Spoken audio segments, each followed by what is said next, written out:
Welcome to the Racially Just Schools podcast. My name is Dr. Terrance L. and I am your host, and I am super elated and excited that you are here today for this episode. Now, in today's episode, we're going to hop right into it. I'm going to be talking about 5 indicators that will help you start to locate and to identify whether or not you can do deep and profound racial justice work in the school or district where you're working, and to start to give you some clues or some signals to begin to answer the question like, hey, is it time for me to leave this district or school so I can really do some powerful work? Let's get into it and let's go. You're listening to the Racially Just Schools podcast, the show that provides resources to help you and your team build racially just schools. Now, here's your host, Dr. Terrance L.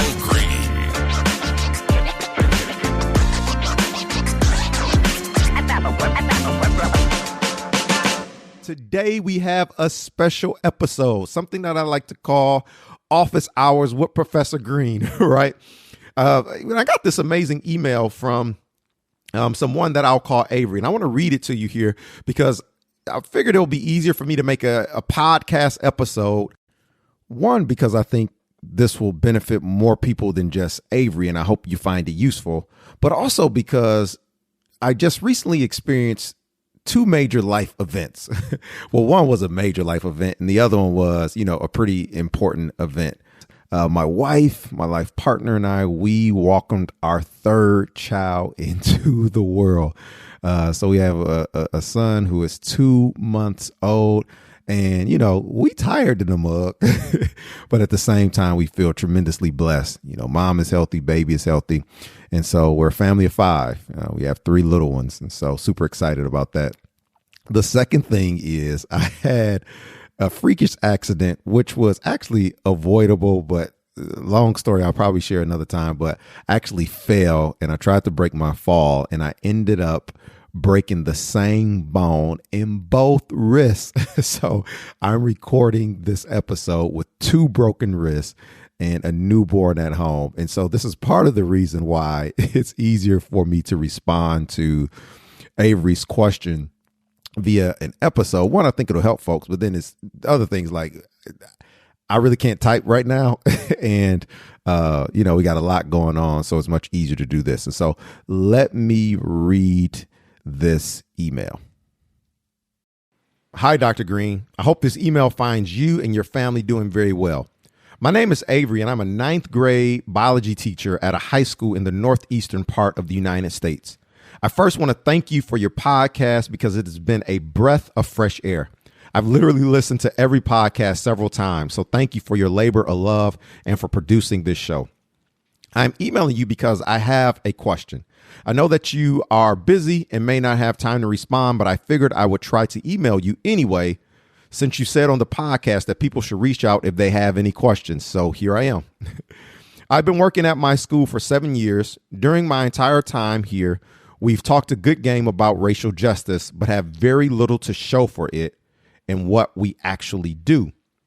For the first few years, I wanted to extend grace to my school and district because I understand that people were in different places and we were learning to do this work. However, it has become very evident and clear to me that my school and district is not serious about racial justice work.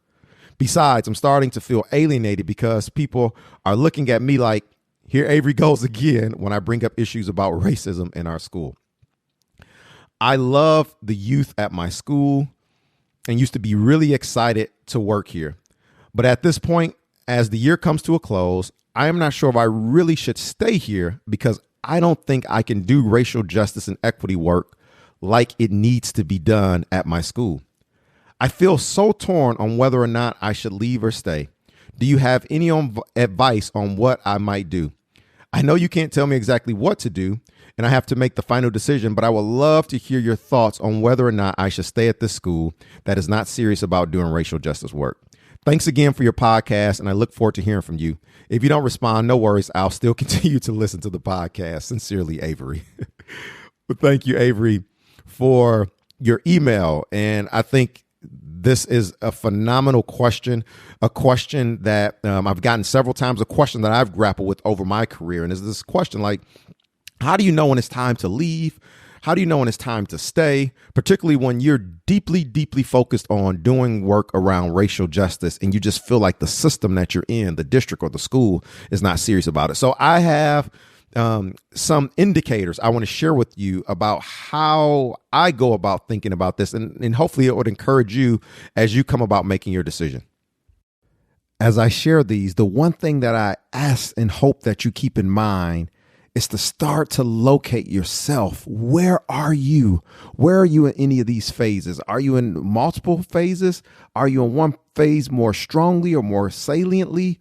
Where are you? And that's the thing also to keep in mind, that these can happen concurrently, that you can be in multiple phases at the same time, but really hone in on where you are, because I think it'll start to give some guidance and some signals about whether or not you should stay in the place, the school, the district where you are, so that you can do deep and collective and radically powerful racial justice work.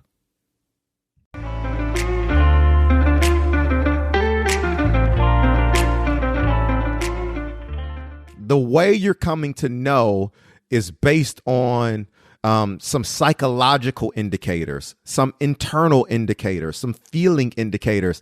You're moving expansively beyond just thinking about what logic will tell you, right? Because logic will tell you like, oh, this is the place, and look what they say on the mission statement, and look at the demographics, and look at, the policies that they've passed. And so the logic, we're including the logic, but we're not exclusively relying on the logic. I believe that we have like internal GPS systems that will give us indicators psychologically, emotionally, physically, on whether or not these are places where we should be collectively engaging in the work.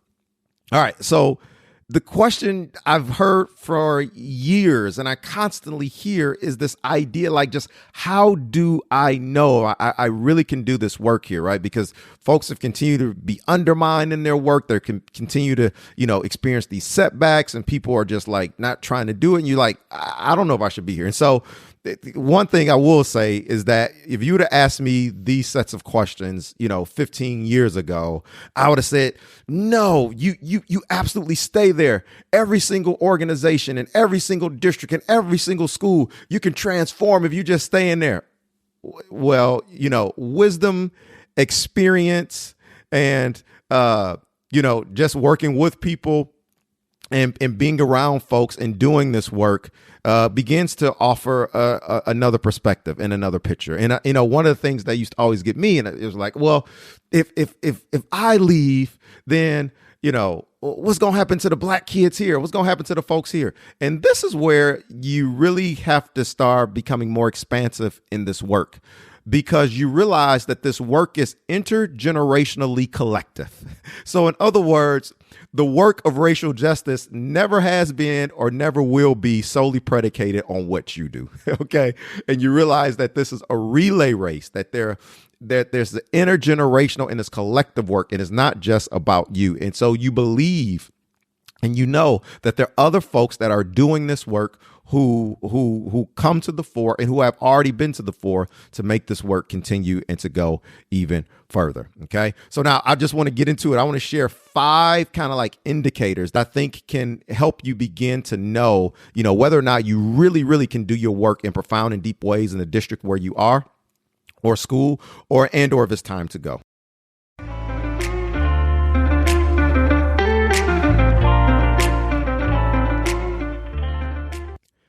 The first one, these are, I use these just, for the consistency. So, that there's, just to make them more organized, that you can remember them more easily. But the first D is you feel delighted, right? There is a sense of delightment that your energy is you feel pulled towards it. You feel like a pulling towards it. There's an internal knowing and delight and joy about the work. Now, the thing that if you're in organizations and institutions where you feel a sense of delight, they ain't perfect.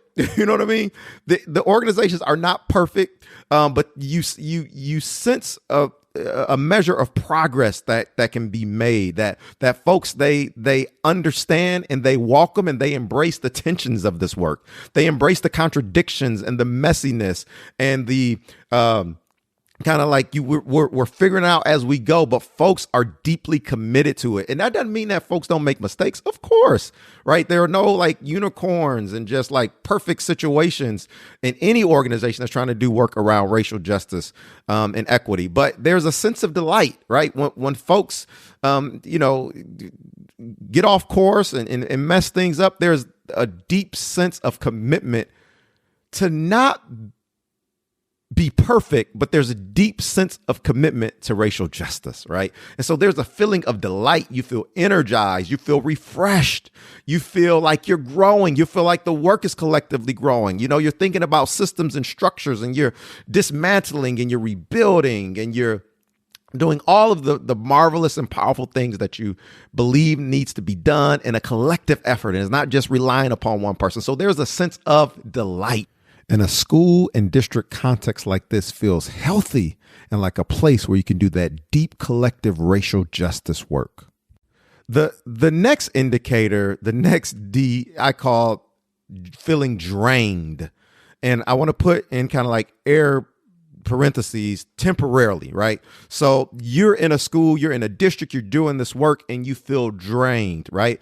But here's the thing about like this temporary draining, you still feel like you have the capacity to be refilled or replenished or renourished again, right? So yes, this work can drain you psychologically, intellectually, emotionally, physically, but you still feel like you're in this cycle where there is the draining and outpouring and there's the giving, but there also is the capacity for you to be refilled. And so it's almost like the picture of a bathtub, right? Where you've got the drain set and is now you run the water and you're full of water. And then when you lift the drain, the water starts to seep out, but you still feel like you have the capacity to close that drain again and to get refilled again. And so this is just part of, the cycle, the cyclical nature of doing this work, that there's give and take, there's push and pull, there's both and, right? That this is just the nature of that.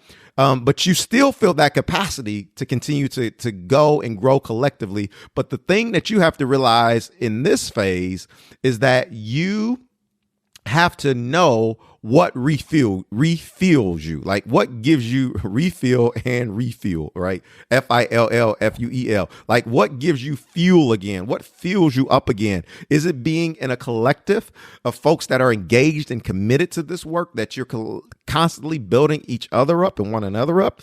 Is it reading books? Is it podcasts? Is it just completely disconnecting from work and doing something totally different? You got to become a social scientist of yourself to collect data, to figure out what is it that refuels and refills me to continue to do this work. But in this drain stage is temporary.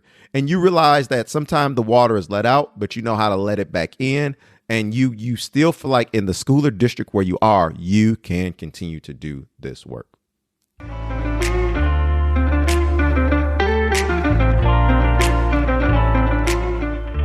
The next phase is what I call defeated, right? You feel defeated, like you have some wins, so to speak, if we can use that in air quotes, and you have some losses in air quotes, but you start to realize that there aren't really losses, they're just lessons, right? And so you can begin to take those lessons that you're learning and you still can bring them back to your school or district, and folks are continuing to grow from them. Or sometimes they're just not, right? There's this constant barrage of every time you put forth a proposed policy, it's defeated. Every time, you and the folks that you're working with put forth some new curricular or pedagogical approaches, instructional, they're undermined, right? Every time you put forth some ways to think about how do we partner in very collaborative and equitable and humanizing ways with families and communities, particularly those who are Black, folks always just got something to move it out, right? So there's a sense of feeling defeat. There's a phase like you just constantly feel like you're defeated. And once you emotionally and psychologically and intellectually start to feel this constant state of defeat, it can be a telltale sign of whether or not you really can do some in-depth work at the school or district where you are. The next D is what I call deleted. Oh, this is when you now start to feel deleted, like everything the school or district and the people working there, they completely just marginalize and exclude everything that you do. So you bring suggestions and ideas and contributions, and it's like, yeah, but, and they delete it, right? Or, it's time for you to speak up and to say something in the meeting, and they just try to make you feel like you crazy, like, oh, here Terrance go again, or nothing. You know what I'm saying? Like you feel deleted. You don't feel like you're seen. You're not embraced. You're not acknowledged. The organization and the people working there, they just completely delete you. They put you on the back burner, and you start to feel psychologically, you feel it physiologically, physically in your body. You feel it emotionally, and you feel like you are deleted. And then no matter what you try to do, they're always trying to cut it off and undermine it. And so you have that feeling of feeling deleted, then that is a telltale sign of maybe this, is not a place that I need to be, because as long as the school or district can delete you and keep you around, they will continue to do that even at your worst expense, right?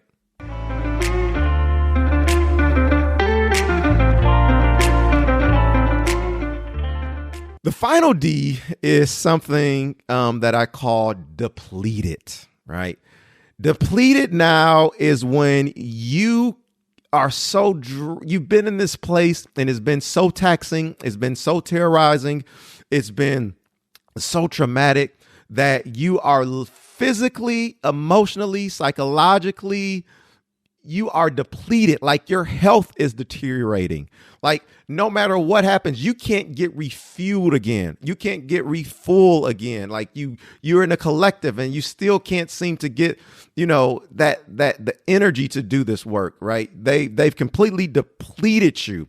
And when this has happened, when you've been depleted, you have got to, in stages even before this, you've got to make some real decisions about maintaining your well-being and your safety and your thriveness and your aliveness, because the reality comes about, like you realize that these systems that schools and districts were predicated on, founded on, and exist part and parcel with Black violence, with inequity, right? With racial injustice. And so we cannot have any more martyrs in this work. We need you to live. We need you to be here physically, emotionally, psychologically.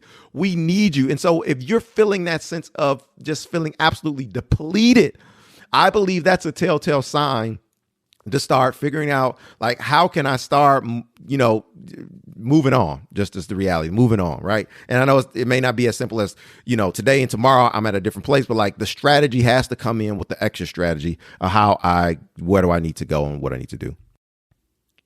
And the last one is what I call stacking. So stacking is when you simultaneously at the same time are feeling drained, you're feeling defeated, you're feeling deleted, and you're feeling depleted, when all of those are constantly happening at the same time. In your physical body, you feel it. Psychologically, you feel it. In your emotions, you're feeling it. You have got to get out that institution, that school or that district. You can't do your work there, because this final D with those things, when they're all stacked, they're working to destroy, right? And it may not destroy you physically. You may still be here, but it can destroy you psychologically. It can destroy you mentally. It can destroy attitudinally, like even wanting to do this work. And so when it starts to stack like that in multiple ways, you've got to really be in tune with that internal GPS, these feelings, to say, what old Marty Marr used to say on Martin, see you when I see you, peace. You know what I'm saying? You got to throw the deuces, because you cannot stay there any longer. These institutions were not created for Black folk to thrive, for Latinx folk to thrive, for indigenous folk. They weren't for Pacific Islanders and Asian folk to thrive. They were not. And so you've got to get out of that. And this is the wisdom, the maturity, an experience of years, and you may, approach it differently. And I totally invite that and welcome that. But you realize that this work is collectively intergenerational, right? And it doesn't begin, nor there's an end with you. And so that is something to keep in mind when they stack. They are ultimately aiming to destroy. Avery, I hope you found this useful and helpful, and I hope that you got something out of it. And for everybody else who was listening, I hope you got something out of this.